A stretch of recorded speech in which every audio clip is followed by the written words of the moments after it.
अपनी पिछली कड़ी में हमने संसाधनों से एक परिचय लिया था और अब उसी कड़ी में हम सबसे पहले शुरुआत एक वैसे संसाधन से करेंगे जो हम सभी को प्रभावित करता है, भूमि संसाधन, लैंड रिसोर्सेज। हाँ, बताने की ज़रूरत नहीं है कि ये सबसे ज़्यादा अहमियत क्यों रखता है। हमारी जितने भी आर्थिक क्रियाकलाप होते हैं, हमारी सारी चीज़ें, ज़रूरत की तमाम चीज़ें जो हैं वो हमें भूमि से ही प्राप्त होती हैं। और जो एक सबसे बड़ी जो ख़ास बात है वो ये है कि ये एक लिमिटेड रिसोर्स है, हम ज़मीन पैदा नहीं कर सकते। भूमि जितनी है उतनी तय है। इसके साथ भूमि के साथ एक और जो चीज़ जुड़ी रहती है वो है उसकी क्वालिटी। तो हम अपने इस रिसोर्स की क्वालिटी को जितनी बेहतर तरीके से इस्तेमाल कर पाएंगे, हम इसका उतना ही अच्छा यूज़ कर सकते हैं। और भूमि की जो क्वालिटी है, इसकी जो मात्रा है, मतलब आप ये कहें कि क्वालिटी और क्वांटिटी दोनों ही उस क्षेत्र में रहने वाले लोगों के लिए काफ़ी अहम महत्व रखती है। क्योंकि हमारी चाहे वो आर्थिक क्रियाएं हों, परिवहन हो, उद्योग धंधे हों, बस्तियां हों, इमारतें हों, रोड हो, ट्रैक हो, ये सारी चीज़ें ज़मीन पर होती हैं। अब अगर हम बात करें अपने देश की भूमि संसाधन के बारे में, तो हमारे देश का क्षेत्रफल तकरीबन 32.8 लाख स्क्वायर किलोमीटर है। इसमें ख़ास बात यह है कि जो हमने जानकारियाँ जुटाई हैं वो करीब 93% के आसपास के बारे में ही हमारा लैंड यूज़ की जानकारी है हमारे पास। जैसे नॉर्थ ईस्ट में असम को छोड़कर के बाकी राज्यों के बारे में डिटेल्स हमारे पास नहीं है। जम्मू कश्मीर में जैसे जो कुछ इलाके जो पाक और चीन अधिकृत इलाके हैं, गिलगित बल्तिस्तान या फिर अक्साई चीन, मुजफ्फराबाद का जो इलाका है, तो उसके बारे में हमारे पास बहुत ज़्यादा सूचनाएं नहीं हैं। तो ये जो अगर हम इन सारे इलाकों को जोड़ लेते हैं, ये तकरीबन 7% का हिस्सा पड़ता है। अब रही बात हमारे पास जितनी जानकारी है, तो उन तमाम जानकारियों में हम तरह तरह के उच्चावच यानी टेरेन टोपोग्राफी हमको देखने को मिलती है।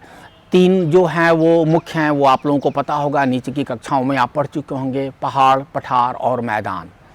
सबसे ज़्यादा जो हिस्सा है वो 43% वो मैदानी भाग है। उसके बाद 30% का जो करीब इलाका है वो पर्वतीय इलाका है और 27% जो इलाका है वो पठारी भाग है। अब अगर हम मानवीय पहलू से देखें तो हमारे लिए इन तीनों के अपने अलग अलग महत्व हैं।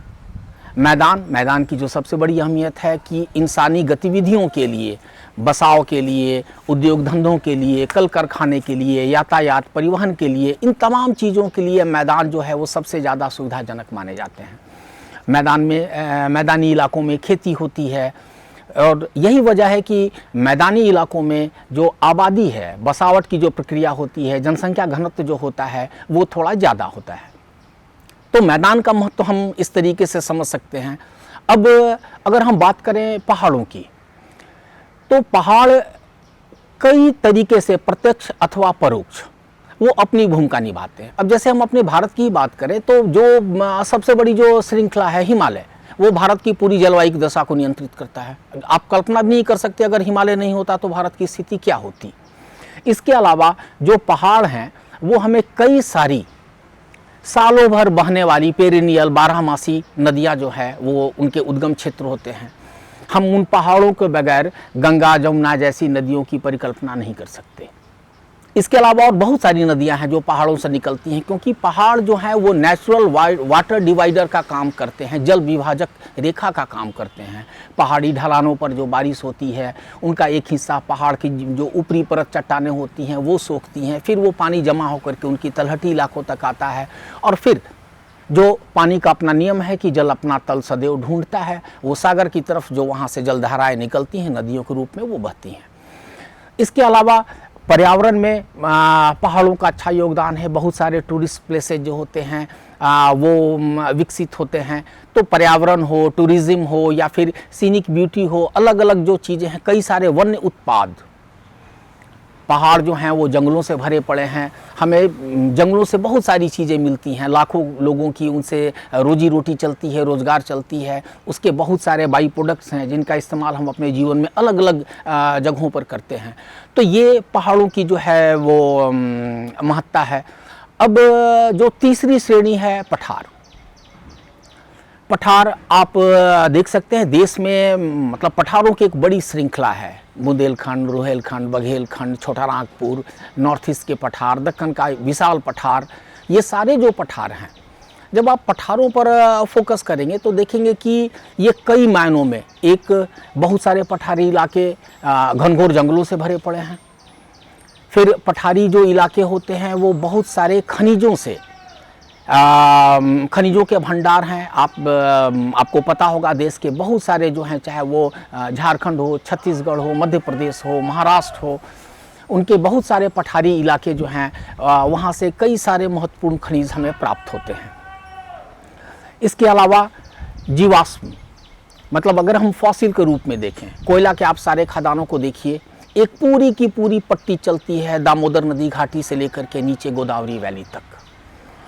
तो ये जो तमाम चीज़ें हैं ये हमें पठारों से ही मिलते हैं। तो चाहे वो पहाड़ हो, चाहे पठार हो, चाहे मैदान हो, ये हमारे लिए एक बहुत ही इम्पॉर्टेंट रिसोर्स के तौर पर आते हैं। अब सवाल है कि हमारे पास ज़मीन तो है, हम उसका इस्तेमाल कैसे करेंगे? तो एक जो बेसिक चीज़ है वहाँ पर फिर वही करता है कि हमारे पास ज़मीन है तो, लेकिन कैसी क्वालिटी है उसकी, क्योंकि ज़मीन की जैसी क्वालिटी होगी हम उसका वैसा ही इस्तेमाल कर सकते हैं। हम अपनी तरफ से उसमें बहुत ज़्यादा मानवीय विक्रियाएं ज़मीन के कैरेक्टरिस्टिक को नहीं बदल सकती। तो इस लिहाज से अगर हम देखें अपने, तो हम 5 तरह के हम लैंड यूज़ हमें देखने को मिलते हैं।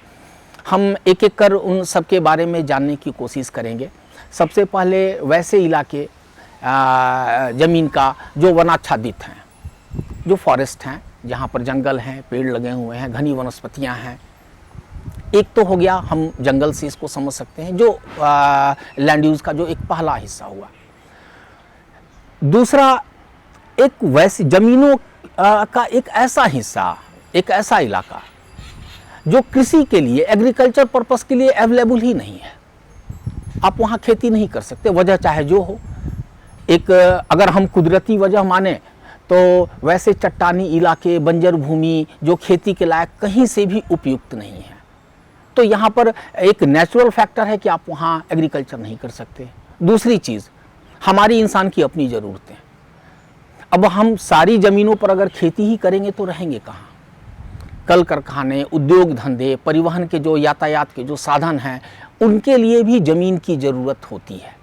तो हम देख सकते हैं कि एक वजह कुदरती हुई और दूसरी जो वजह हुई वो एक तरह से कहें उसका मानवीय पहलू है। हमारी ऐसी कुछ लाचारियां हैं जिसकी वजह से हम उन ज़मीनों का इस्तेमाल हम खेती के रूप में नहीं कर सकते। जो तीसरी तरह की चीज़ें हैं हम उनमें लेते हैं कि वो ज़मीन पड़ती भी नहीं है। पड़ती, हम इसको थोड़ा क्लियर करना चाहेंगे कि पड़ती ज़मीन किसे कहते हैं। वैसी ज़मीन जिस पर खेती हो सकती है, लेकिन कुछ एक वजहों से, मतलब ख़ास वजह जो होती है वो उसका उपजाऊपन है। जब हमें वहाँ से फसल ठीक ठाक नहीं मिलती है तो ज़मीनों को खाली छोड़ दिया जाता है। कृषि योग्य ऐसी ज़मीनें जिन पर फसल नहीं लगाई जाती है वो पड़ती कही जाती है, यानी उसके ऊपर अभी कोई वेजिटेशन नहीं है। हमने 2 तरह की भूमि की बात कर ली। अब हम भूमि के तीसरी क्राइटेरिया के बारे में बात करते हैं, जो वो भी खेती के लायक नहीं है। अब इसमें है कि वो ज़मीन ना वहाँ पर ना जंगल है, ना वहाँ खेती हो रही है, और ना ही वो पूरी तरह से पड़ती ही है।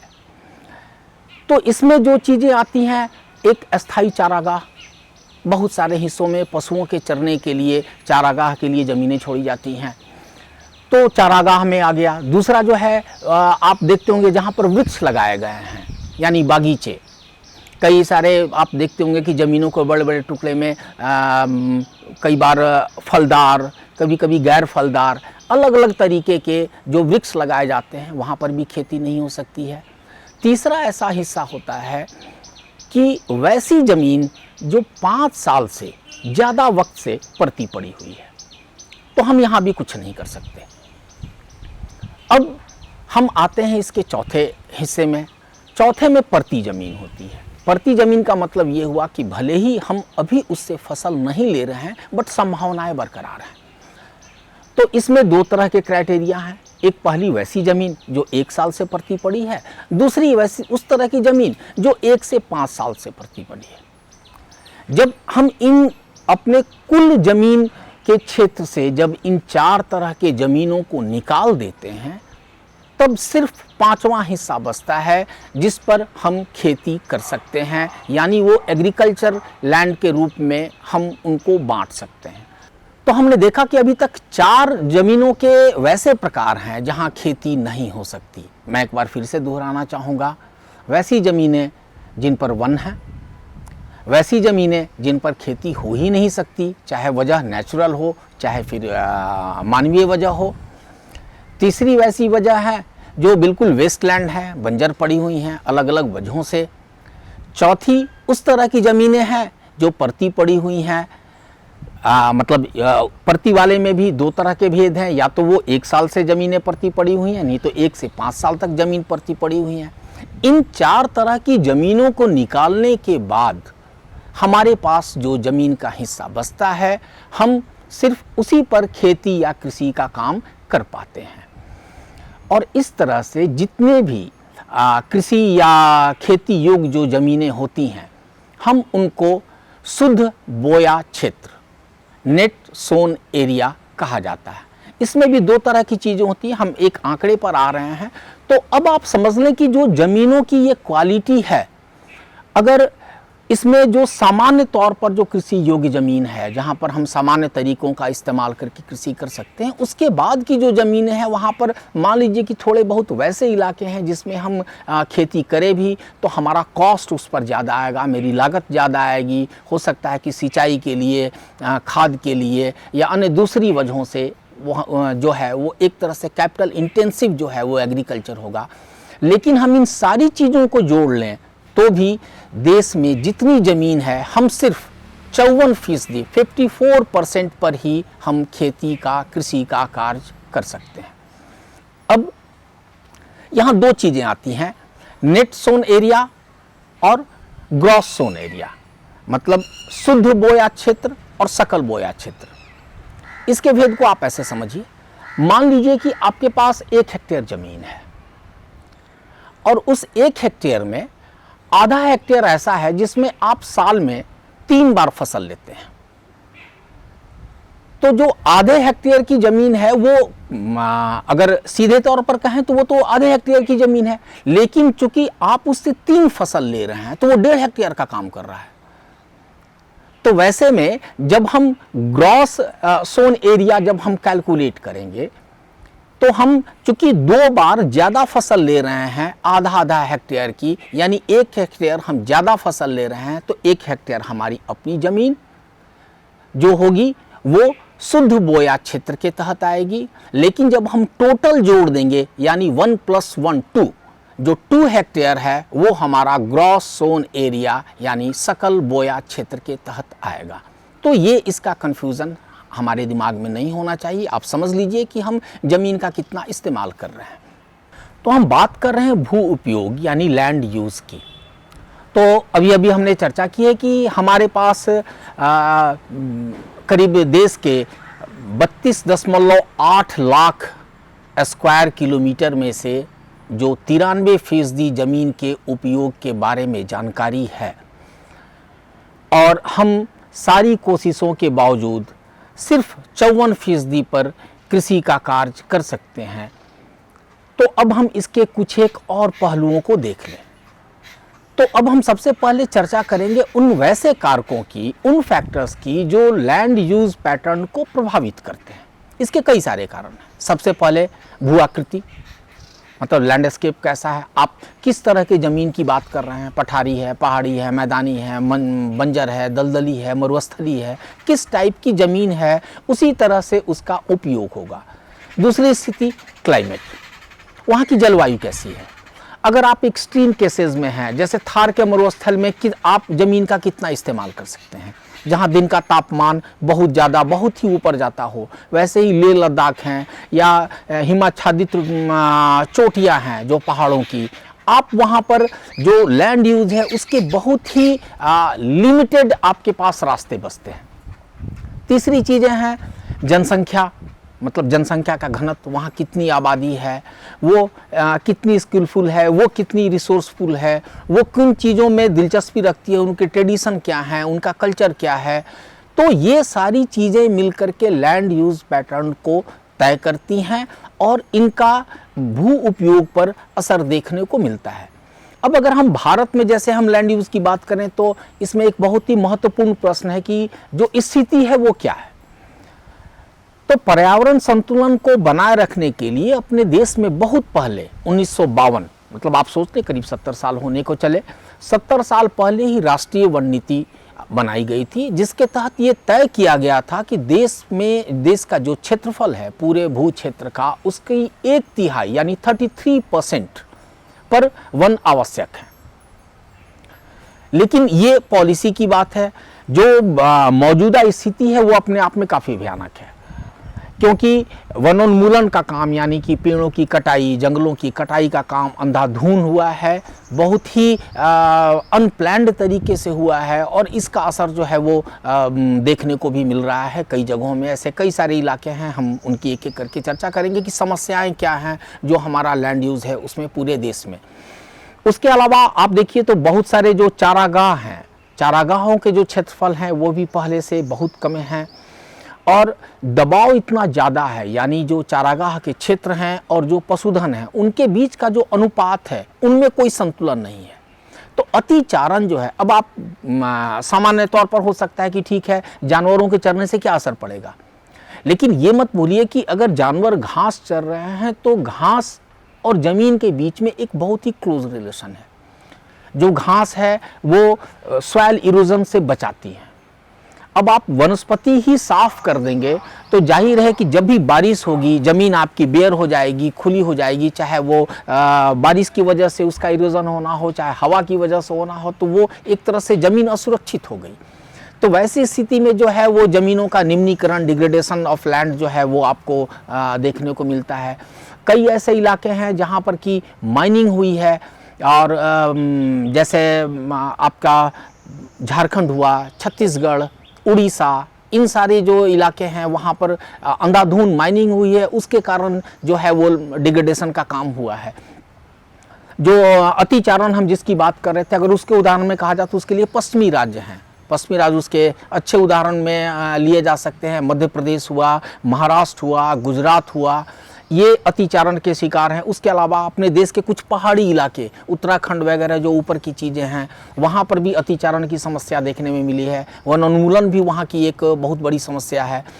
इसके अलावा हम देखते हैं कि कई जो कुछ एक है वो मानव निर्मित समस्याएं हैं। हम सॉइल में पढ़ेंगे उन क्रियाओं को जब आप हरियाणा और पंजाब की बात कीजिए। देखिए यहाँ पर एक जानने की चीज़ें हैं कि हम कई बार जब रिसोर्सेज का अति दोहन करते हैं, बहुत ज़्यादा मतलब ओवर एक्सप्लॉयटेशन होता है, तो उसका भी असर जो है ज़मीन की क्वालिटी पर देखने को मिलता है। अब हरियाणा और पंजाब ऐसे क्षेत्र हैं जो तकरीबन 80% ज़मीन का इस्तेमाल करते हैं कृषि कार्यों के लिए। वैसे ही जो हमारे नॉर्थ ईस्ट हैं, अंडमान निकोबार द्वीप समूह है, वहाँ पर जो भू उपयोग है वो हार्डली 10% के आसपास है। लेकिन जहाँ बहुत ज़्यादा इस्तेमाल हो रहा है वहाँ पर एक चीज़ जो सामने समस्या उभर करके आई वो है सॉल्टेशन की। बहुत ज़्यादा सिंचाई की वजह से जो सॉइल के जो निचले स्तर का जो लवण हैं वो ऊपर आ जाते हैं। उसकी वजहों पर हम आगे अभी चर्चा करेंगे। तो उसके कारण जो है वो अच्छी खासी ज़मीन जो है वो बर्बाद हो गई। कुल मिलाकर अगर हम मोटे तौर पर हिसाब लें तो इस देश में तकरीबन 13 करोड़ हेक्टेयर जो ज़मीन है वो डिग्रेडेड लैंड की श्रेणी में आती है, जिसमें से 28% जो हिस्सा है, इन आंकड़ों को आपको याद रखना होगा परीक्षा के लिहाज से या लिखने के लिहाज से, या जस्ट एक आपके दिमाग में आइडिया होना चाहिए कि हमारे पास कितनी ज़मीन है, या किसी भी तरह की कोई समस्या है तो कितनी बड़ी है, कितनी व्यापक है, उसके क्षेत्र कौन कौन से हैं। तो जो 28% जो डिग्रेडेड लैंड हैं वो वनोन्मूलन के कारण हुए हैं, डिफॉरेस्टेशन के कारण हुए हैं, जो 56% यानी 56% जो इलाके हैं वो उनके डिग्रेडेशन की वजह जो है वो पानी यानी जल है। जो बचा हुआ जो 16% के आसपास का हिस्सा है वो लवणीय और क्षारीय ज़मीनें हैं। तो ये जो समस्या है एक बहुत बड़ी चुनौती है कि आप किस तरह से लैंड की क्वालिटी को बनाए रख सकते हैं ताकि वो हमारी न सिर्फ मौजूदा बल्कि भविष्य की ज़रूरतों को भी पूरी कर सके। लैंड डिग्रेडेशन में यानी भूमि के निम्नीकरण में जो दो मानवीय कारक और हैं, हमें उनको नहीं भूलना चाहिए। उनमें से एक है, जैसे देखिए कि ऐसे कई सारे उद्योग हैं, जैसे सीमेंट उद्योग है, तो जब उसमें पिसाई होती है चूना पत्थर की तो बहुत ही बारीक डस्ट उससे निकलते हैं। उसी तरह से जो क्ले इंडस्ट्री से जुड़ी जो चीज़ें हैं उसमें भी बारीक कण जो हैं वो निकलते हैं, और पता चला कि आसपास का जितना भी इलाका है उसमें वो बारीक कण की एक परत, एक लेयर जो है वो जम जाती है। अब उसकी वजह से होता क्या है कि जैसे जो बारिश हुई तो ज़मीन जो है वो पानी को सोखती है। अब वो फाइन क्ले की अगर एक लेयर आ जाएगी तो पानी का इन्फिल्ट्रेशन यानी जो ज़मीन है वो पानी को सोख नहीं पाती। इसके कारण जो ज़मीन की क्वालिटी है वो प्रभावित होती है। ये एक औद्योगिक वजह है। एक और जो दूसरी वजह है वो है हमारे औद्योगिक अपशिष्ट।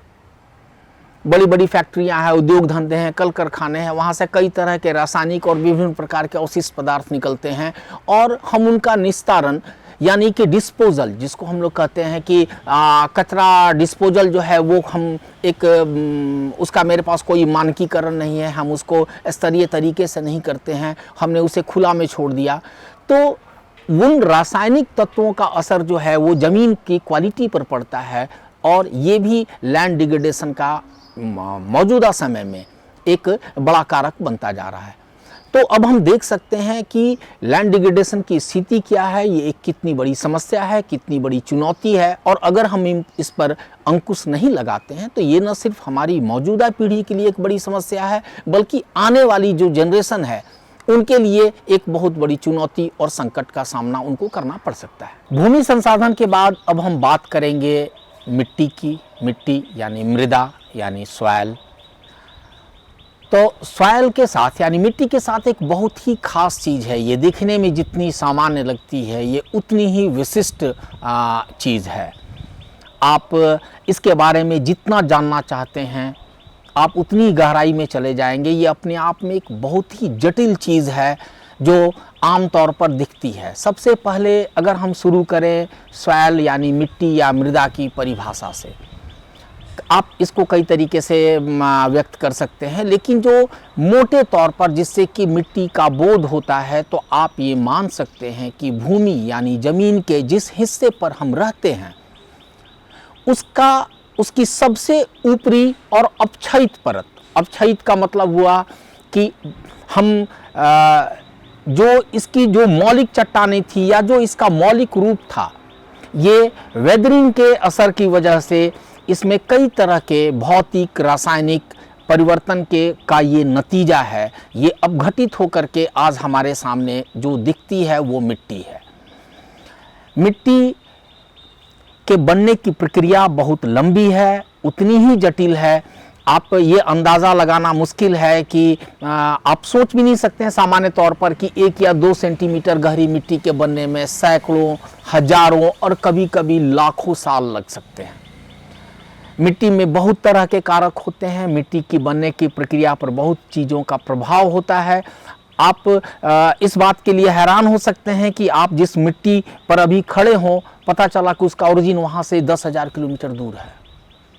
ये भी हो सकता है कि आप जिस ज़मीन पर खड़े हों आपके पाँव के नीचे की जो मिट्टी हो उसके बनने की प्रक्रिया आज से 5 लाख साल पहले शुरू हुई हो। तो मिट्टी अपने आप में एक बहुत ही कॉम्प्लेक्स चीज़ है।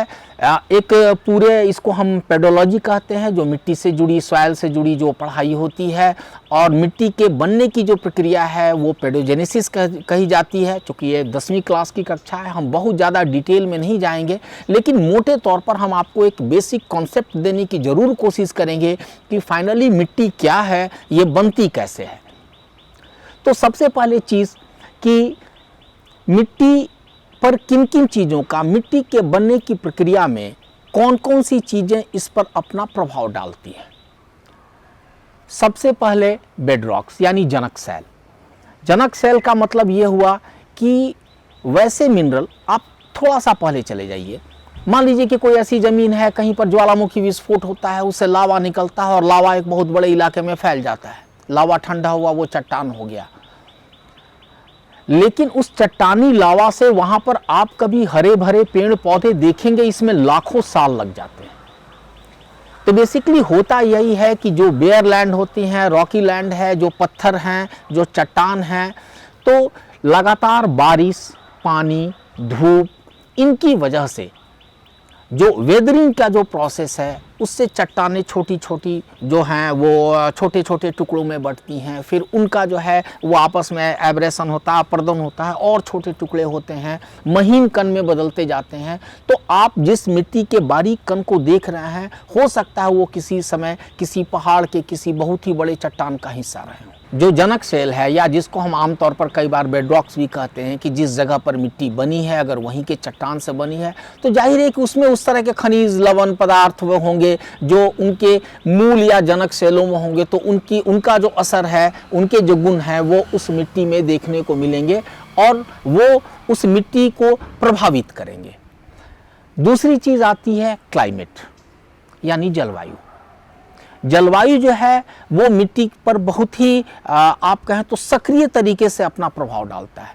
क्योंकि मान लीजिए कि अगर हम ध्रुवीय इलाके में हैं, ठंडे प्रदेश में हैं, तो जब ठंडे प्रदेश की बात आएगी तो आप ये सोचिए कि मिट्टी जो है वो सिर्फ निर्जीव मिनरल्स और चट्टानी इनकी ही अभिक्रिया नहीं है, इनके साथ जैव और अजैव दोनों जो होती हैं अभिक्रियाएं होती हैं। बैक्टीरिया हैं, जो जीवित जो चीज़ें होती हैं वो मरती हैं, मरने के बाद वो ऑर्गेनिक, जिनको हम ह्यूमस के फॉर्म में कहते हैं, वो है। ये सारी अभिक्रिया हम उन पर एक आगे ये बात करेंगे। लेकिन आप ये सोचिए कि जितनी भी जो जीवित चीज़ें होती हैं उनकी सक्रियता कम हो जाएगी। अगर तापमान कम होगा तो बैक्टीरिया और ऐसे बहुत सारी जो ये हैं जो अपघटन का काम करते हैं, जो डिकम्पोज करते हैं चीज़ों को, उन सब की जो गति होती है वो धीमी हो जाती है। इसके उलट अगर आप वेट और वार्म इलाके में हैं, जैसे आप विषुवतीय प्रदेश में हैं, तो वहाँ पर तापमान ज़्यादा है, वहाँ पर मॉइस्चर ज़्यादा है, तो उसकी वजह से जो बैक्टीरिया हैं उनकी सक्रियता बहुत ज़्यादा होती है। कोई भी चीज़ बहुत ही तेज़ी से डिकम्पोज हो जाएगी। और जाहिर है कि ये सारे जो काम हैं वो चूँकि ज़मीन के सबसे ऊपरी हिस्से पर हो रहे हैं, जिसको हम मिट्टी कह रहे हैं, तो मिट्टी पर उनका प्रभाव देखने को मिलता है। अब तीसरी चीज़ आती है टोपोग्राफी यानी उच्चावच, कि हम किस इलाके में बात कर रहे हैं, उसकी भू आकृति कैसी है। आप थोड़ी देर के लिए ऐसे समझिए कि अगर कोई मैदानी हिस्सा हो तो जाहिर है वहाँ पर जो मिट्टी होगी उसकी गहराई थोड़ी ज़्यादा होगी। अब चूँकि वो प्लेन है, चौरस है, वहाँ पर चीज़ें जो हैं, मान लीजिए कि अगर पानी है तो वाटर रन ऑफ के साथ जो है वो मिट्टी के कण आए और आकर के जमा हो गए, वो वहाँ से कहीं बाहर नहीं जाएंगे। लेकिन अगर ज़मीन की ढाल है तो वहाँ पर सॉइल इरोजन होगा, वहाँ पर मिट्टी की गहराई कम होगी, मिट्टी वहाँ से बह करके कहीं और चली जाएगी। तो पहाड़ों पर मिट्टी की गहराई कम देखने को मिलती है।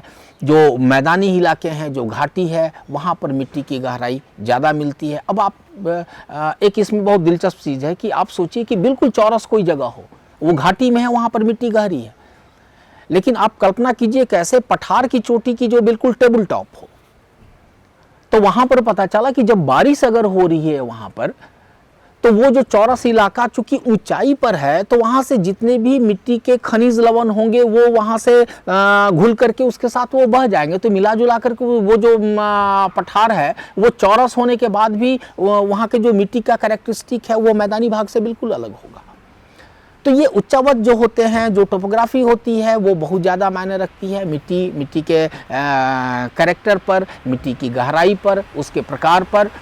फिर एक आता है बायोटिक फैक्टर, मतलब जो जैविक कारक हैं। जैविक कारक में जो जीव हैं, सूक्ष्म जीव होते हैं, वो दो तरीके से प्रभावित करते हैं। मान लीजिए कि किसी इलाके में वनस्पति है, वो वनस्पति सूखती है, उसके पत्ते झड़ते हैं, उनकी एक लेयर जमा होती है। तो हम ये भी जानते हैं कि कई तरह के ऐसे जीव हैं जो डिकम्पोजर का काम करते हैं, वो अपघटक हैं। उसकी वजह से ऑर्गेनिक पदार्थों की मात्रा जो है वो सॉइल के इसमें बढ़ती है। कई बार कुछ एक जीव जो हैं वो यांत्रिक तौर पर भी काम करते हैं, जैसे अर्थवर्म, केचुआ, वो नीचे की जो मिट्टी है उसको वो ऊपर ला देता है।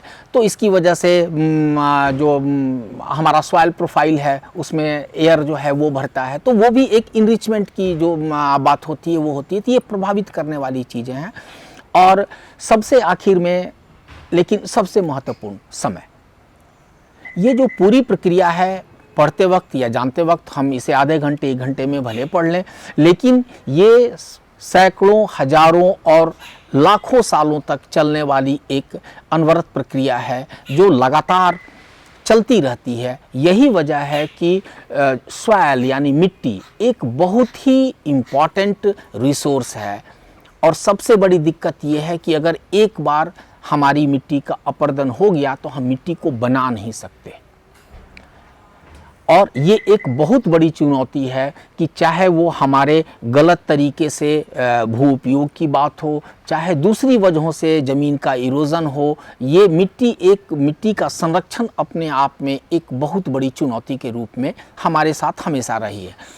अब अगर हम जैसे बात करते हैं कि मिट्टी आखिर बनती कैसे है, तो एकदम आप शुरू से सोचिए, हम बिल्कुल संक्षेप में चलेंगे कि मान लीजिए कि कोई रॉक है, वेदरिंग की वजह से वो छोटे छोटे कण हुए, वो और छोटे होते जाते हैं। देखिए, कणों के जो हम साइज़ का अगर हम पैमाना मांगें तो आमतौर पर 3 चीज़ों से बना होता है: सैंड, सिल्ट, क्ले। मतलब बालू, गाद और मृत्तिका। क्ले को मृत्तिका कहते हैं, सिल्ट यानी गाद, सैंड बालू। ये जो होते हैं वो बेसिकली आकार से होते हैं। आपको उतने डिटेल में जाने की ज़रूरत नहीं है, बट ये सिर्फ 2 का पहाड़ा याद रखना है। 2 मिलीमीटर तक अगर साइज है तो वो सैंड है, 0.02 तक अगर आप हैं तो सिल्ट हैं, और 0.002 से अगर आकार छोटा है, ये मिलीमीटर में मैं बता रहा हूँ आपको, तो वो क्ले है। तो जो साइज़ होते हैं वो बहुत छोटे, जो हम क्ले की बात करते हैं वो बेसिकली फ्लैक होते हैं, पतली, उनका वज़न बहुत कम होता है, उनका आकार जो होता है, सरफेस एरिया उनका बहुत ज़्यादा होता है, जिसकी वजह से वो पानी रख सकते हैं, जिसको सॉइल वाटर कहते हैं।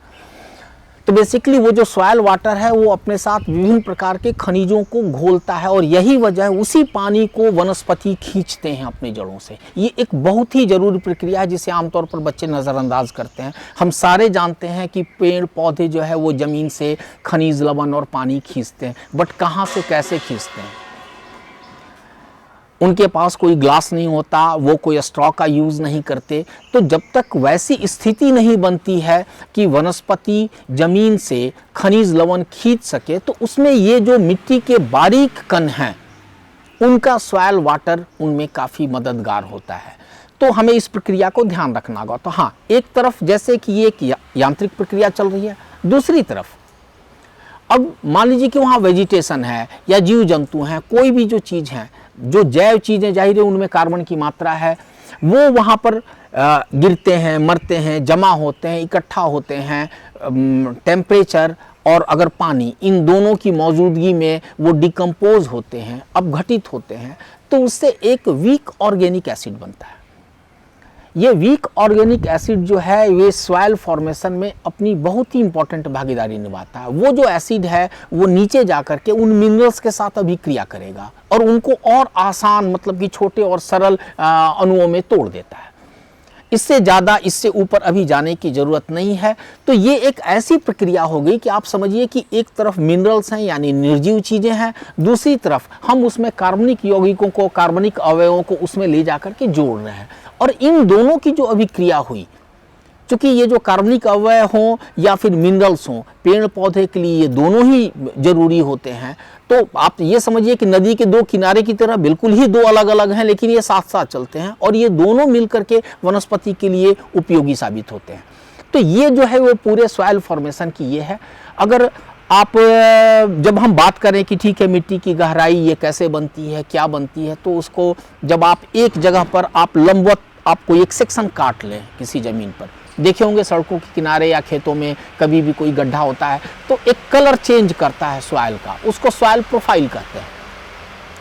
अब आमतौर पर आप उसको तीन इसमें समझिए तो बुनियादी तौर पर सुविधा होती है समझने में। ऐसे तो आप ऊंची कक्षाओं में जाएंगे तो बिल्कुल इसके कई सारे वर्गीकरण हैं, लेकिन जो सबसे पहला जो है वो टॉप सॉइल हुआ। टॉप सॉइल यानी कि जो बिल्कुल आप कहें कि जीवित अजीवित निर्जीव चीज़ों की जो अभिक्रिया से बनता है। तो सबसे ऊपर का जो लेयर है वो टॉप सॉइल है, उसमें मिनरल्स होती हैं, उसमें ऑर्गेनिक फैक्टर्स भी होते हैं जो डिकम्पोज होकर के आकर के उसमें मिलते हैं। जो सबसे इम्पॉर्टेंट चीज़ है ह्यूमस, ह्यूमस को लेकर के कंफ्यूज मत कीजिएगा। पेड़ पौधे वनस्पति इन सारे चीज़ों ये सारी चीज़ें जब अपघटित होती हैं तो एक काली गहरी और थोड़ी सी जेल टाइप की जो एक चीज़ होती है, आप देखे होंगे अगर घर के बागीचे में कोई पेड़ पत्तियों को बहुत ज़्यादा सड़ने के लिए आप छोड़ दीजिए, एक कालांतर के बाद आप देखेंगे वही ह्यूमस है जो एक तरह से नेचुरल ऑर्गेनिक खाद है और वो मिट्टी को इनरिच करता है। तो जो सबसे ऊपर की जो सतह होती है जिसको हम हॉरिजन ए कहते हैं, ह्यूमस भी उसी में होता है।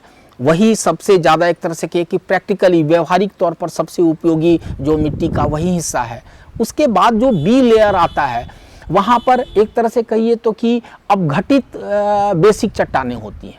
जब आप हम नीचे जाएंगे तो नीचे हमें जो चट्टान मिलेगा, जो सैल मिलेगा, जो इसकी वजह से वेदरिंग की वजह से जो अपक्षयित होकर के जो मिट्टी के बारीक कण में आया है, तो बीच जो है एक तरह से आप ये समझिए कि वो मिड प्रोसेस है। तो बी जो हुआ, बी प्रोफाइल या बी हॉरिजन अपघटित बेडरॉक्स का हुआ।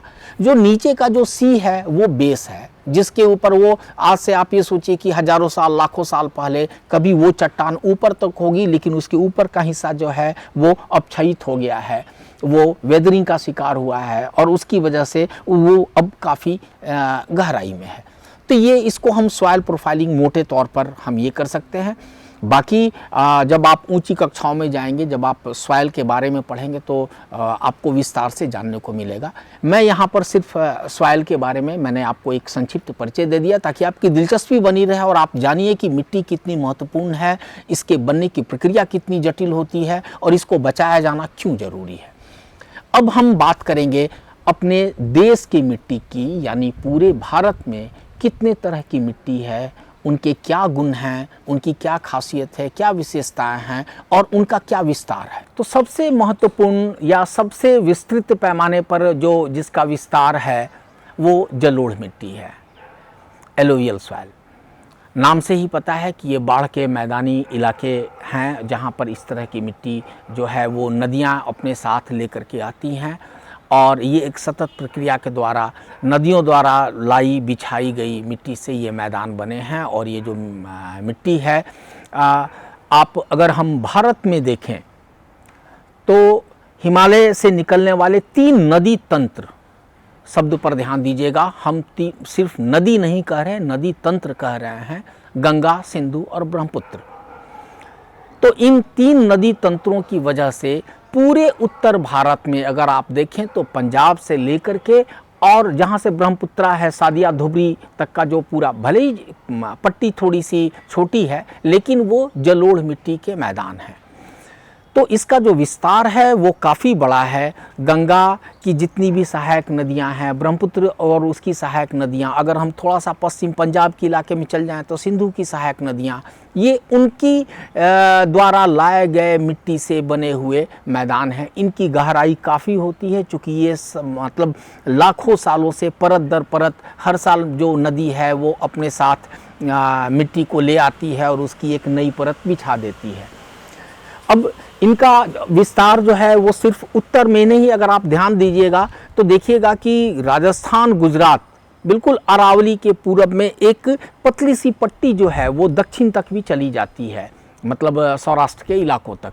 वैसे ही पूरब तट में देश का जो पूर्वी तटीय मैदान है वो तो हैं ही, और उसमें भी खास करके जो नदियां हैं जैसे महानदी, गोदावरी, कृष्णा, कावेरी, इन सारी नदियों के मुहाने पर जो डेल्टा बने हैं वो भी अपने आप में जलोढ़ मिट्टी के मैदान के उदाहरण हैं। और आप देखेंगे वहाँ पर चावल वगैरह ये जो सारी चीज़ों की खेती होती है वो हर जगह होती है। ये जितने भी जलोढ़ मिट्टी के मैदान हैं उनमें करीब करीब करैक्टरिस्टिक आपको एक सेम मिलेगा। अब इनमें होता यह है कि समय के साथ या जो इनमें जो विभिन्नता मिलती है उसकी बेसिक वजह दो है, एक तो समय और दूसरा हमने जो अभी चर्चा की थी कि मिट्टी की बनावट में सैंड, सिल्ट और क्ले, इनका अनुपात कैसा है। लोमी है मतलब दोमट है, थोड़ा सा क्ले की मात्रा कम हो सकती है, कहीं पर थोड़ा सा बालू का अनुपात बढ़ जाएगा, तो इसके हिसाब से उनमें विभिन्नता देखने को मिलती है। अगर हम गंगा के मैदान की बात करें तो आम तौर पर हम इसको दो हिस्से में बांटते हैं, एज के हिसाब से अगर आप कहिए तो, जिसकी जो मतलब कौन सी मिट्टी कितनी पुरानी है। जो पुरानी मिट्टी है हम उसको बांगर कहते हैं। जो बांगर है वो यमुना और उसके इलाके में, मतलब आप ऊपरी इलाके में कहिए तो वहाँ पर ये ज़्यादा मिलती है। इसमें जो कंकड़ होते हैं वो थोड़े ज़्यादा होते हैं, और मतलब आप उसको कंकड़ की ग्रंथियाँ कहिए, और ये रिलेटिवली थोड़े से कम उपजाऊ होते हैं। वैसे ही जो जलोढ़ की नई मिट्टी होती है वो खादर कहलाती है, यानी जो हर साल बाढ़ आती है उसके साथ उसका एक नवीकरण होता चलता रहता है, और उसमें हमेशा हर साल जो है वो मिनरल्स और ऑर्गेनिक जो चीज़ें हैं उनसे वो मिट्टी इनरिच होते रहती है। और इस तरह की मिट्टी में पोटास, फास्फोरस, कैल्शियम, इन सारी चीज़ों की बहुलता होती है। क्योंकि अब आप गौर करेंगे तो एक तरह से कहीं न कहीं से इनका जो उद्गम स्थान है वो हिमालय है। हिमालय में जो चट्टानें हैं उनमें तरह तरह के मिनरल्स हैं, तो फाइनली वही मिनरल्स जो है वो नदियों के साथ आकर के जो गंगा के या फिर जो दूसरी इसी प्रक्रिया पर, चाहे वो कृष्णा हो, कावेरी हो, सारी नदियां अपनी अपनी घाटियों से एक लंबा सफ़र करती हैं, आसपास के चट्टानी इलाकों से मिनरल्स को जमा करती हैं और फिर उनका निक्षेपण ला करके अपने जलोढ़ मैदान में उनका ये कर देती हैं। तो यही वजह है कि जो जलोढ़ मिट्टी है वो कई तरह के उपज के लिए, चाहे वो गन्ना हो, गेहूं हो, धान यानी चावल की फसल हो, या फिर दलहन हो, तेलहन हो, इन सारे चीज़ों के लिए ये बेहद उपयोगी मानी जाती है। और आप कहें तो चूँकि इनका उपजाऊपन ही है कि मैदानी भागों में आप देखेंगे इसका जो सीधा असर पड़ता है वो जनसंख्या के बसाव पर पड़ता है। सबसे ज़्यादा घनी आबादी आपको इस तरह के जलोढ़ मिट्टी के मैदानी हिस्सों में देखने को मिलेगी। तो ये हुआ मतलब आप, चूँकि हमारी लाचारियाँ हैं लॉकडाउन में, मैं आपको तस्वीरों पर नहीं दिखा पा रहा, लेकिन आपके दिमाग में देश की एक पूरी प्राकृतिक जो मानचित्र है वो क्लियर होना चाहिए। तो आप समझ लें कि पंजाब से शुरू होकर के बंगाल तक का जो एक पूरा इलाका है वो जलोढ़ मिट्टी मैदान है। एक पतली सकरी पट्टी है जो ब्रह्मपुत्र के आसपास जो है वो बिल्कुल दिहांग घौस तक गई हुई है। वैसे ही एक जो पतली पट्टी है वो अरावली के पूरब की तरफ नीचे की तरफ गई हुई है, और फिर जो पूरब तट के मैदान हैं वो जलोढ़ मिट्टी के मैदान हैं। लेकिन उसमें इस बात का ध्यान रखना है कि जहाँ जहाँ बड़ी नदियाँ हैं, चाहे वो महानदी हो, गोदावरी हो, कृष्णा हो, कावेरी हो, उन नदियों के मुहाने पर डेल्टा हैं। तो आप इससे मोटे तौर पर एक रफ अंदाज लगा सकते हैं कि भारत के नक्शे पर जलोढ़ मिट्टी कहाँ कहाँ है और उनकी क्या खासियत है।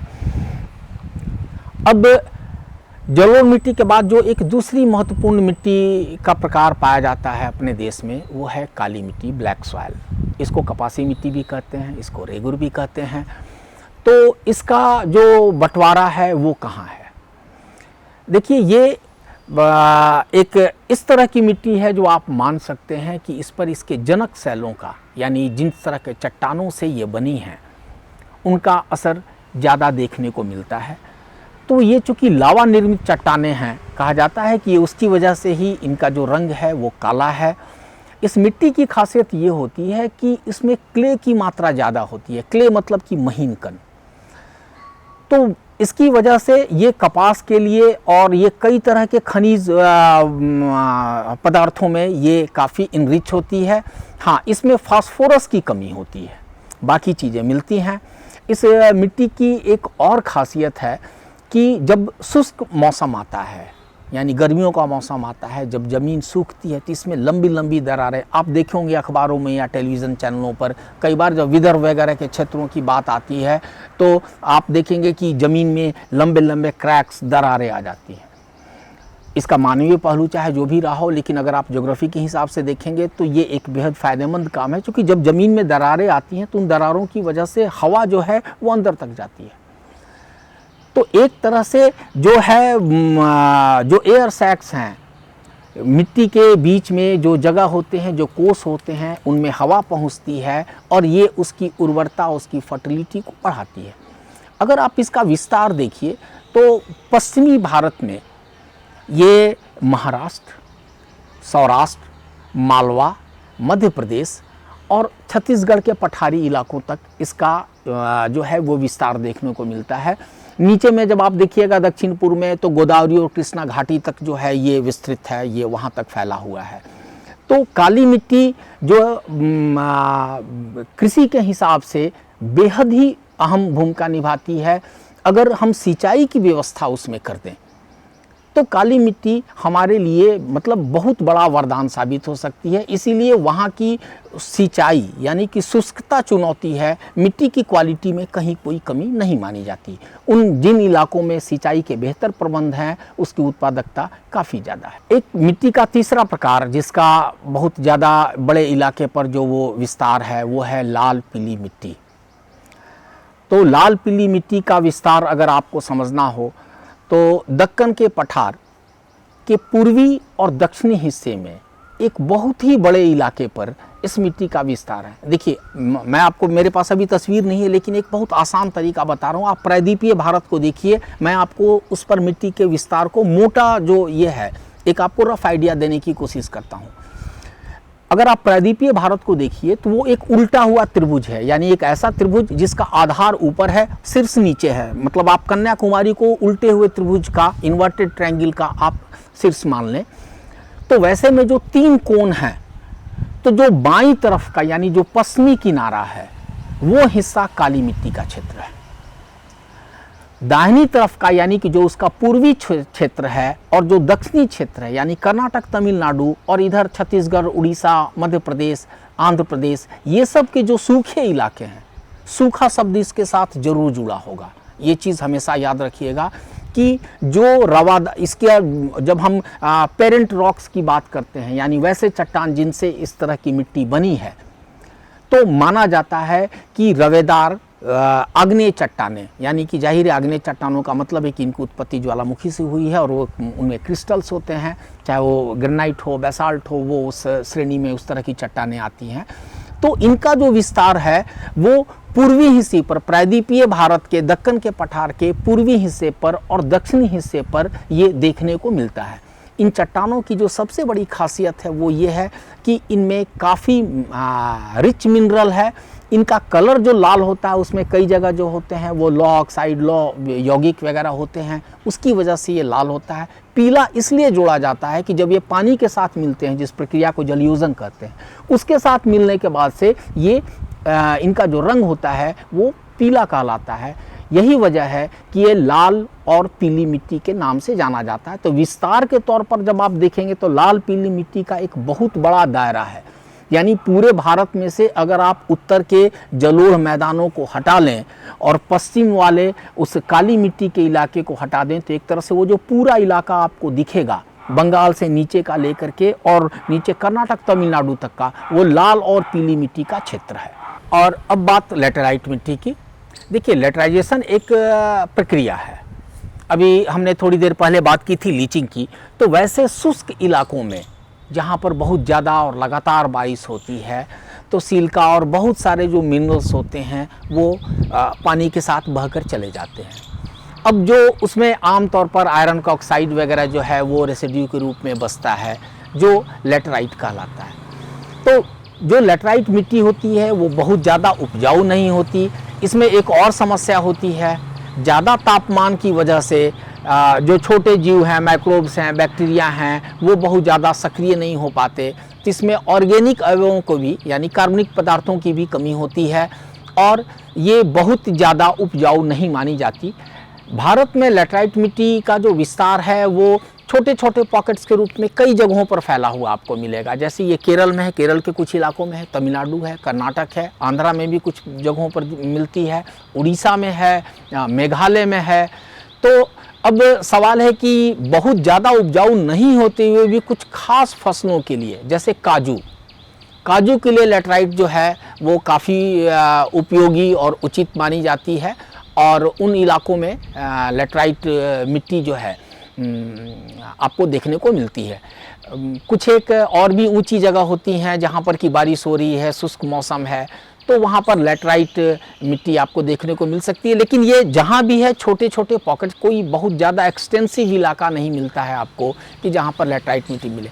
लेकिन ये अपनी प्रक्रिया या क्वालिटी की वजह से ये एक महत्वपूर्ण प्रकार है जो अपने देश में मिलती है, इसलिए आपको पता होना चाहिए। और ख़ास करके इस मिट्टी के बनने की प्रक्रिया की वजह से मिट्टी को ज़्यादा इम्पोर्टेंट हो जाती है।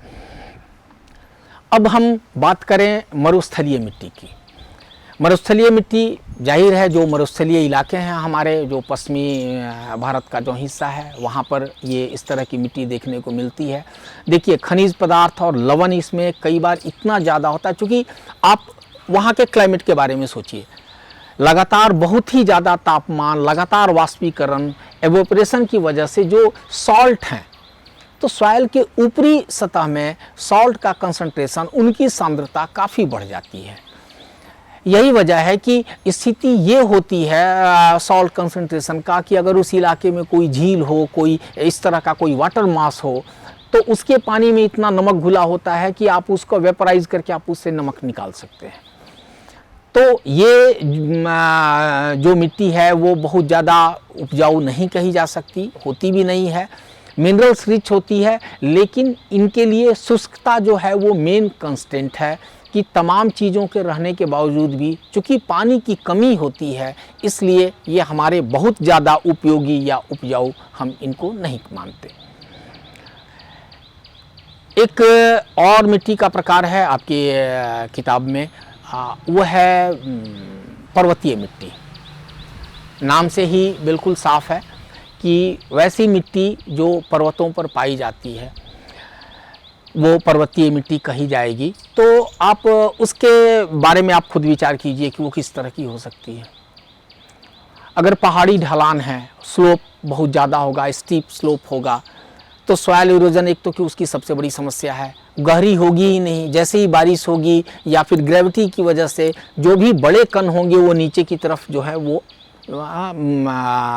लुढ़केंगे, नीचे की तरफ आएंगे, कम ऊंचाई की तरफ आना चाहेंगे।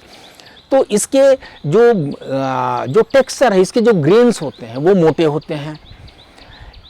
हालांकि इसमें मिनरल्स बहुत ही ज़्यादा होते हैं, क्योंकि वो एकदम बिल्कुल पेरेंट रॉक से हाल में ही टूट कर बने हैं, उनके द्वारा वेदरिंग से बने हैं। तो ये कम गहरी होती है, लेकिन कई वजहों से कम उपजाऊ भी होती है जब तक कि वो किसी स्थिर जगह पर नहीं आती। वही पर्वतीय मिट्टी जब जलोढ़ पंख के रूप में या नीचे घाटियों में आती है और आकर के जब एक लेयर के रूप में जमा होती है, तो वो बेहद उपजाऊ माने जाते हैं। लेकिन ये कोई हमेशा का नियम नहीं है। अब मान लीजिए कि जैसे कोई हिमनद है या पहाड़ के ऊपरी इलाके में अपरदन की वजह से अगर कोई जो मिट्टी बनती है वो थोड़ी छिछली होती है, उसमें कंकड़ पत्थर वगैरह इनकी मात्रा ज़्यादा होती है, तो हम उनको पर्वतीय मिट्टी के रूप में देखते हैं।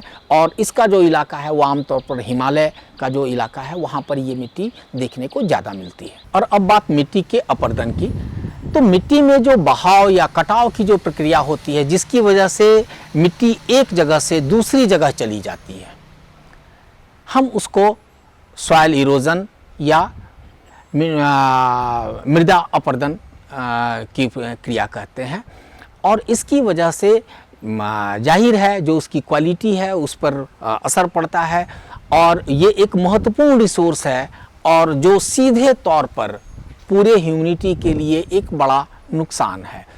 लेकिन अब वजह देखिए कि ये किन वजहों से होता है। तो जो सॉइल इरोजन है उसकी एक वजह जो है पानी इसमें एक बड़े कारक की भूमिका में आता है।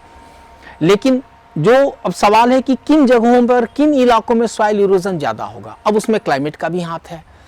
तो मान लीजिए कि अगर कोई मिट्टी है और वो शुष्क प्रदेश में है, क्लेई मिट्टी है, तो उनके बीच में पानी की कमी होगी। जब पानी की कमी होगी तो जो उनके कण हैं उनकी बॉन्डिंग कमज़ोर होगी। वैसे में अगर कभी थोड़ी देर के लिए भी या कम भी बारिश होती है तो चूंकि मिट्टी के कण एक दूसरे को बांध कर रखने में बहुत ज़्यादा सक्षम नहीं है, तो पानी की धारा के साथ, भले ही वो बहुत छोटी हो, बहुत पतली हो, कमज़ोर से ही हो, तो एक पतली ही लकीर जो है शुरुआत उसी से होती है। फिर समय के साथ धीरे धीरे धीरे धीरे वो जो अवनालिकाएँ हैं वो गहरी होती जाती हैं और एक पूरे इलाके को अपने दायरे में ले लेती हैं। इसको गली इरोजन या अवनालिका अपरदन के रूप में जाना जाता है। इसका सबसे अगर अच्छा एग्जाम्पल, अगर आप कभी चंबल के इलाके से गुजरे हों, तो जो चंबल के बीहड़ हैं, जो रेवाइंस हैं, वो गली इरोजन के एक बहुत ही अहम उदाहरण के रूप में है। कई बार क्या होता है कि गली मतलब कि सक्रिय नालिकाओं की नहीं, एक एक्सटेंसिव कोई क्षेत्र है, कोई समतल है, चौरस ज़मीन है, समतल कहना सही नहीं है, लेकिन मान लीजिए कि अगर मैदानी है, चौरस है, बट वो ढलुआ है। अगर वो स्लोपी है, स्लोपी मैदान भी है, तो और वो वहाँ पर पानी का जल जमाव का जो है वो जल बहाव का क्षेत्र है, तो पानी जब बहेगा तो अपने साथ उस पूरे इलाके के टॉप सॉइल को बहाता हुआ निकल जाएगा। यानी जब चादर के रूप में एक विस्तृत क्षेत्र में जब अपरदन की क्रिया होती है तो हम इसको शीट इरोजन कहते हैं। जो नालिकाओं के रूप में जब होती है तो हम उसको गली इरोजन कहते हैं। तो ये जो दो हैं भूमि अपरदन के एक दो बड़ी प्रक्रियाएं हैं और ये दोनों एक बहुत बड़ी समस्याएं भी हैं।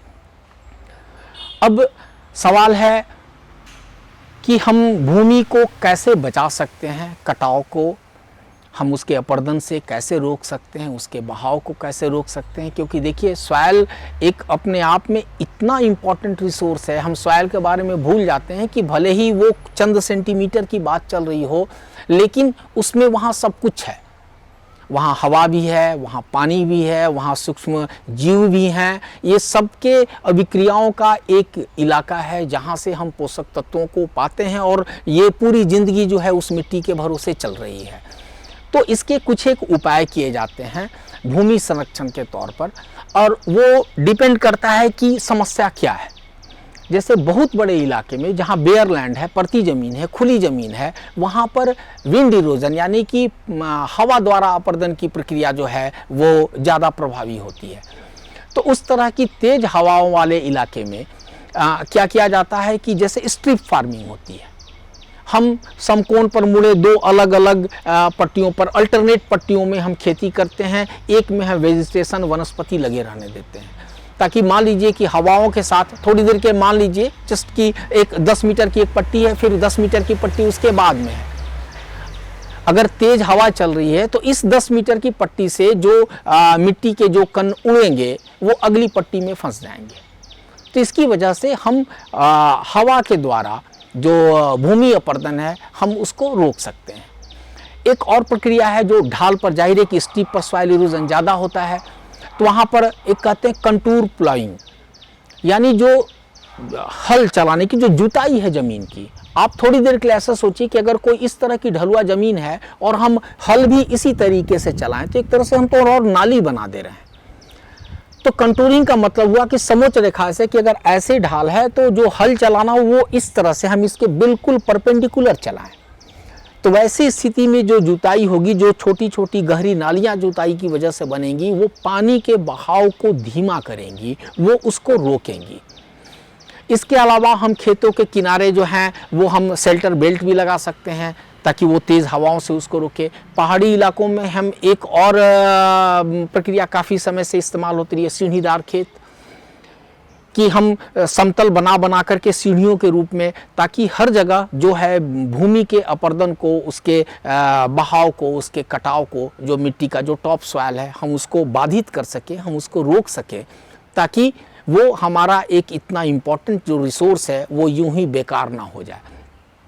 तमाम कोशिशों के बावजूद आप देखते होंगे कि हर साल अरबों टन जो मिट्टी है वो गंगा, जमुना जैसी बड़ी नदियां जो हैं वो अपने साथ बहा करके ले जाकर बंगाल की खाड़ी में जमा कर देती हैं, जिसका एक तरह से कहें तो सीधे तौर पर हमें कुछ नहीं मिलता और हम बहुत ज़्यादा हम उसमें बहुत चीज़ें नहीं कर सकते। हम यही कर सकते हैं कि भूमि संरक्षण के लिए जो उनका सोर्स प्लेस है वहाँ पर डिफॉरेस्टेशन रोकें। ताकि नदी में सिल्ट और गाद की मात्रा कम से कम जाए।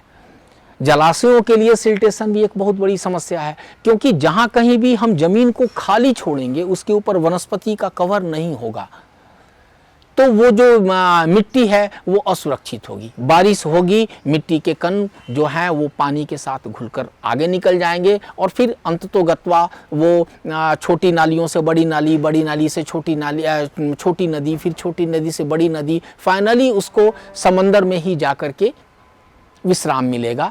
तो पहाड़ों पर आप ये सोचिए कि जंगलों की कटाई भले ही पहाड़ों के शीर्ष पर हो रही है, पहाड़ की ढलानों पर हो रही है, आप उत्तराखंड में पेड़ काटेंगे, इसका नतीजा आपको बंगाल की खाड़ी में देखने को मिलेगा। इससे बेहतर उदाहरण नहीं हो सकता है कि भूमि संरक्षण कितना जरूरी है।